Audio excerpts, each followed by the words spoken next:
Assalamualaikum warahmatullahi wabarakatuh.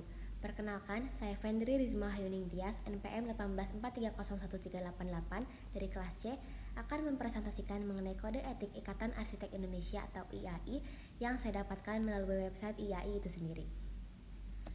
Berikut adalah mind map yang sudah saya buat. Selanjutnya mengenai kode etik akan saya jelaskan melalui slide-slide berikutnya.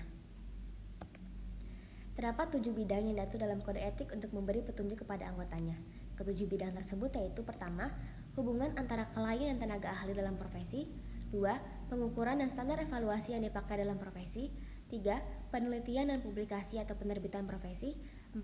Konsultasi dan praktik pribadi. 5. Tingkat kemampuan atau kompetensi yang umum. 6. Administrasi personalia. Dan terakhir 7. Standar-standar untuk pelatihan.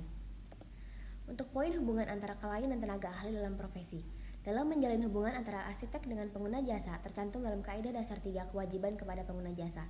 Arsitek harus menggunakan seluruh kecakapan dan kepakaran yang dimilikinya, serta secara profesional menjaga kemandirian berpikir dan kebebasan bersikap. Arsitek harus melaksanakan tugasnya dengan profesional dan penuh tanggung jawab, melengkapi dirinya dengan sertifikat profesi arsitek yang berlaku, menerima pekerjaan sesuai kualifikasinya, melibatkan klien dalam mengambil keputusan, menerima imbalan sesuai perjanjian, mengemban kepercayaan dengan menjaga kerahasiaan pengguna jasa, berperilaku jujur dan benar, melaksanakan tugasnya sesuai dengan perjanjian dan rutin melaporkan perkembangan, dan menghindari pertentangan atau perbedaan kepentingan. Untuk poin pengukuran dan standar evaluasi yang dipakai dalam profesi, standar evaluasi yang digunakan dalam IAI dinilai melalui pengujian keprofesionalan di bidang arsitektur sebagaimana disebutkan dalam Kaidah Dasar 1 Kewajiban Umum, yaitu proses pendidikan, pengalaman, dan peningkatan keterampilan yang membentuk kecakapan dan kepakaran itu dinilai melalui pengujian keprofesian di bidang arsitektur. Hal itu dapat memberikan penegasan kepada masyarakat bahwa seseorang bersertifikat keprofesian arsitek dianggap telah memenuhi standar kemampuan memberikan pelayanan penugasan profesionalnya di bidang arsitektur dengan sebaik-baiknya. Untuk poin konsultasi dan praktek pribadi, mengenai hal ini diatur dalam Kaidah Dasar 2 Kewajiban terhadap Masyarakat. Kaidah Dasar 2 ini mencakup kode etik mengenai arsitek yang dalam praktiknya harus menjunjung tinggi tatanan hukum dan peraturan terkait, tidak melakukan penyiasatan, tidak terlibat dalam pekerjaan bersifat penipuan, tidak diperbolehkan menjanjikan sejumlah uang untuk memperoleh proyek, serta wajib mengingatkan kepada pengguna jasa apabila terdapat unsur yang bertentangan dengan hukum.